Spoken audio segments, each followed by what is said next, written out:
यावेळेस एकतर मी राहील किंवा सरकार असा थेट इशारा जरांगे पाटलांनी दिलाय।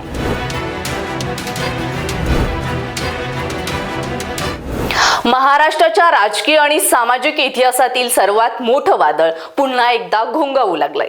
पहिल्या आंदोलनानंतर मराठ्यांचं वादळ शमलं असं ज्यांना वाटत होतं त्यांना मनोज जरांगे पाटलांनी पुन्हा एकदा आरसा दाखवला। 29 ऑगस्ट ही ती तारीख ज्या दिवशी महाराष्ट्राच्या राजकारणात एक नवा इतिहास लिहिला जाणार आहे। मंत्र्यांचं उच्चस्तरीय शिष्टमंडळ अंतरवाली सराटीत येऊन गेलं। मनधरणीचे प्रयत्न झाले पण जरांगे पाटील आपल्या मागण्यांवर हिमालयासारखे ठाम दिसले। यावेळेस एकतर मी राहील किंवा सरकार असा थेट इशारा जरांगे पाटलांनी दिला। आरक्षणाचा हा महासंग्राम आता अशा वळणावर आलाय जिथून मागे फिरणं कोणाला शक्य नाही। पण या आंदोलनाचा संपूर्ण प्रवास कसा होता, जरांगे पाटील सरकारला कोंडीत कसं पकडतात आणि 29 ऑगस्टला नेमकं काय घडणार, सगळं सांगते। व्हिडिओ शेवटपर्यंत नक्की पहा। नमस्कार, मी प्रिया समीर आणि तुम्ही पाहताय स्टार महाराष्ट्र न्यूज। मराठा आरक्षणाची लढाई ही आजची नाही। या संघर्षाची पाळमुळं अत्यंत खोलवर रुजलेली आहेत। 2016 मध्ये कोपर्डीच्या दुर्दैवी घटनेनंतर संपूर्ण महाराष्ट्रातला मराठा समाज पेटून उठला।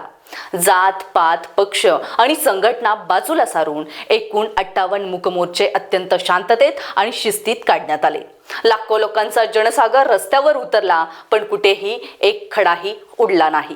या प्रचंड दबावानंतर 2018 मध्ये तत्कालीन सरकारने मराठा समाजाला 16% आरक्षण दिलं। मुंबई उच्च न्यायालयाने त्यांना मंजुरी दिली पण खरी शोकांतिका पुढे घडली। 5 मे 2021 रोजी सर्वोच्च न्यायालयाने 50% मर्यादा ओलांडल्याचं सांगत हे आरक्षण रद्द केलं आणि एका रात्रीत मराठा तरुणांची स्वप्न पुन्हा एकदा अंधारात विरली। समाज शांत झाला, अस्वस्थता कायम होती पण नेतृत्व नव्हतं। आरक्षण रद्द झाल्यानंतर 2 वर्षे समाज शांत होता पण ऑगस्ट 2023 मध्ये जालना जिल्ह्यातील एका छोट्याशा गावातून एका शेतकऱ्यानं आमरण उपोषण सुरू केलं। त्यांचं नाव होतं मनोज जरांगे पाटील। सुरुवातीला या आंदोलनाकडे प्रशासनाने गांभीर्याने पाहिलं नाही पण 1 सप्टेंबर 2023 रोजी तिथे आंदोलकांवर झालेला अमानुष लाठी हल्ला हा या आंदोलनाचा सर्वात मोठा टर्निंग पॉइंट ठरला। महिलांवर वृद्धांवर झालेल्या लाठी हल्ल्याचे व्हिडिओ सोशल मीडियावर व्हायरल झाले आणि संपूर्ण महाराष्ट्र पेटून उठला। प्रस्थापित मराठा नेत्यांना बाजूला सारून जरांगे पाटील हे मराठा समाजाचे नवे तारणहार बनले। त्यांनी आरक्षणाची व्याख्या बदलली। त्यांनी सरळ मागणी केली, मराठा समाजाला कुणबी प्रमाणपत्र देऊन सरसकट ओबीसी कोट्यातून आरक्षण द्या आणि याच मागणीने सरकारची झोप उडवली। जरांगे पाटलांची रणनीती किती अचूक आहे याचं दर्शन जानेवारी 2024 मध्ये घडलं। आता आरपारची लढाई मुंबईत होणार असं म्हणत त्यांनी मुंबईकडे कूच केली। लाखो मराठा बांधव पायी गाड्यांनी मुंबईच्या वेशीवर म्हणजेच नवी मुंबईत दाखल झाले। देशानं आणि राज्यानं असं जनसागर कधीच पाहिला नव्हता। मुंबई ठप्प होण्याच्या आणि कायदा सुव्यवस्था कोलमडण्याच्या भीतीने सरकारने गुडघे टेकले। 24 तासांच्या आत वेगानं चक्र फिरली आणि मुख्यमंत्र्यांनी स्वतः वाशीत जाऊन जरांगे पाटलांच्या हातात सगळे सोयरे अध्यादेशाचा मसुदा दिला।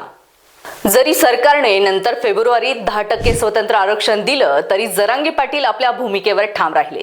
हे स्वतंत्र आरक्षण न्यायालयात टिकणार नाही, आम्हाला ओबीसी मधूनच सगळे सोयऱ्यांच्या नोटिसीनुसार आरक्षण द्या हा तांत्रिक हुकमी एका त्यांनी कायम ठेवला। जरांगे पाटील प्रत्येक वेळी सरकारला कोंडीत पकडण्यात यशस्वी का ठरतात याची महत्त्वाची 2 प्रमुख कारणं आहेत। पहिलं कारण म्हणजे प्रशासकीय पुरावे। सरकारने स्वतः शोधलेल्या 58 लाख कुणबी नोंदी हा जरांगे पाटलांचा सर्वात मोठा हत्यार आहे। जर नोंदी सापडल्या आहेत तर प्रमाणपत्र द्यायला सरकार का घाबरत आहे हा त्यांचा सवाल सरकारला निरुत्तर करतो।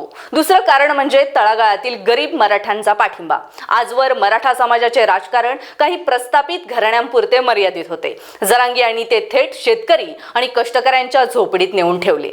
आता येऊयात आजच्या सर्वात मोठ्या घडामोडींवर। 24 ऑगस्ट रोजी राज्य सरकारच्या उच्चस्तरीय शिष्टमंडळाने अंतरवली सराटीत जाऊन जरांगे पाटलांची भेट घेतली। या बैठकीत मंत्र्यांनी उपोषण मागे घेण्याची विनंती केली। शिंदे समितीच्या अध्यक्षांशी फोनवरून संपर्क करून दिला पण ही मनधरणी पूर्णपणे अपयशी ठरली।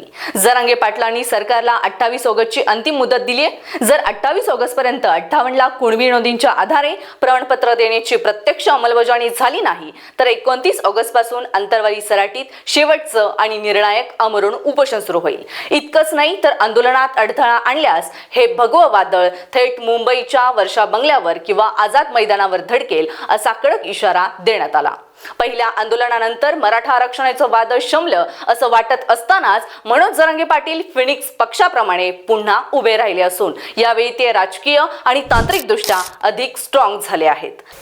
प्रस्थापित नेत्यांना बाजूला सारून त्यांनी थेट तळागाळातील गरीब मराठा तरुण आणि शेतकऱ्यांशी अभूतपूर्व भावनिक नाळ जोडली आहे, ज्यामुळेच त्यांच्या एका आव्हानावर लाखो लोक रस्त्यावर उतरतात. केवळ भावनिक साध न घालता सरकारने शोधलेल्या 58 लाख कुणबी नोंदींचा तांत्रिक व कायदेशीर आधार घेत त्यांनी प्रशासनाची कोंडी केली आहे. यामुळे जरांगे पाटील यांच्या मुंबई आझाद मैदान किंवा वर्षा धडक या इशाऱ्यांसमोर सरकार पूर्णपणे बचावात्मक भूमिकेत आलं असून जरांगे पाटील अधिकच वरचढ ठरत आहेत. महाराष्ट्रातील राजकीय वातावरण आता टोकावर पोहोचले. 28 ऑगस्टला सरकार काय निर्णय घेतं आणि 29 ऑगस्टला मनोज जरांगे पाटलांच्या या निर्णायक आंदोलनामुळे महाराष्ट्राच्या राजकारणात कोणती नवी कलाटणी मिळते याकडे संपूर्ण महाराष्ट्राचं लक्ष लागलंय. या संपूर्ण महासंग्रामावर आमची नजर कायम राहील. यावर आपलं मत आम्हाला नक्की कळवा आणि पाहत राहा स्टार महाराष्ट्र न्यूज. नवनवीन घडामोडी पाहण्यासाठी स्टार महाराष्ट्र न्यूजला सबस्क्राईब करा आणि ताज्या बातम्यांचे अपडेट मिळवण्यासाठी बेल आयकॉनला प्रेस करा आणि परिपूर्ण बातमीबरोबर रहा, इतरांपेक्षा एक पाऊल पुढे.